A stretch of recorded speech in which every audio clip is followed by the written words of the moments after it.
To thread our machine, we first start by winding a bobbin. You can get your bobbin from the bobbin case, which is located next to your presser foot. To the right of the case, there is a black button that you can push to the right. Now we can lift up our lid and take out our bobbin. This bobbin is a class 15 transparent bobbin. Your machine was designed to use this bobbin, so if you need to go buy more, make sure it is a class 15 transparent bobbin. Now let's take our spool of thread and we'll go to the top of our machine where we can access our spool pin. We'll slide our thread on there and then we'll put on our spool cap and lay it down. Now you'll notice at the top of your machine, you have some diagrams. You have a series of gray diagrams for threading your needle, and then you have a series of blue diagrams on how to wind your bobbin. So we're going to follow along with the blue drawings. Step 1 tells us to go through our first thread guide. So we'll take our thread and just slip it right into that thread guide. Next, it tells us to go in front of our bobbin winding tension disc. So we're going to go through this side and then wrap it around.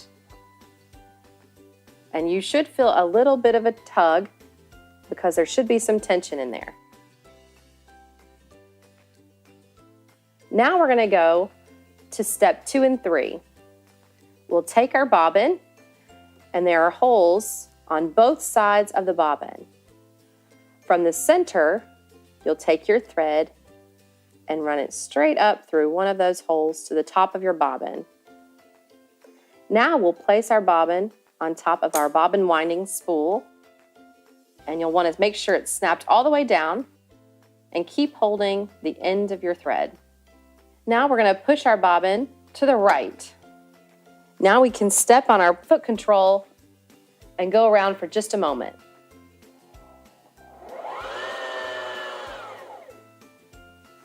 At this point, I'm going to take my scissors and I'm going to trim down close to the bobbin so our thread isn't sticking up on top. And now we can finish winding the bobbin. And you can do this for as long as you need to, depending upon your project.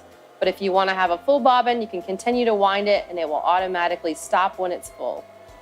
Okay, we're going to go ahead and stop.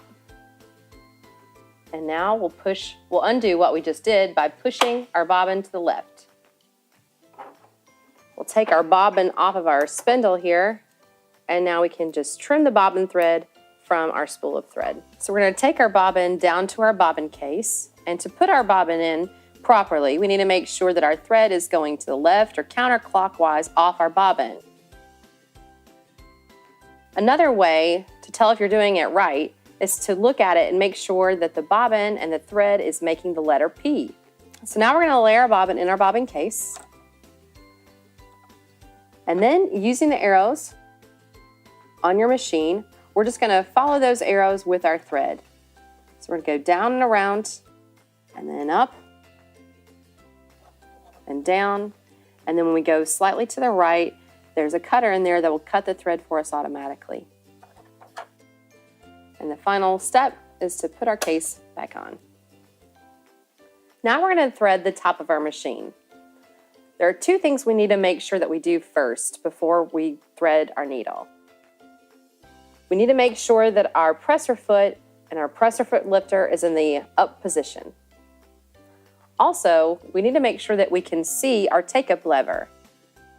If you don't see it and it looks something like this, then turn the hand wheel towards you until you can see it. And now we can take our spool of thread and put it on our spool pin and cover with our spool cap. Using our gray set of diagrams, we're just going to follow the instructions. So our first step is to take our thread through the first metal thread guide. Now from the back of the machine and then forward, we're going to go through our second metal thread guide.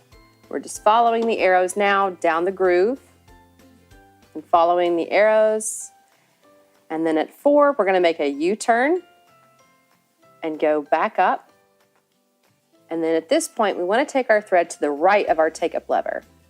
And then we're going to follow the diagram and go all the way up and around, and then down to the left of our take-up lever. And when you pull on your thread, you'll see that it needs to go into the eye of your take-up lever right at the end. If you don't get that through that eye, your sewing machine will not sew. Now that we've threaded our thread through the eye of our take-up lever, we're going to follow down to the number 6 through this groove. At this point, there's a small metal hook that we just need to put our thread behind. And using our diagram to the left, we need to put our thread behind one more hook, which is right above your needle.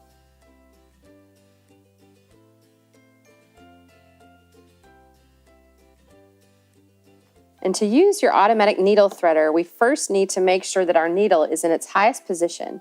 And to do that, you want to turn your hand wheel towards yourself.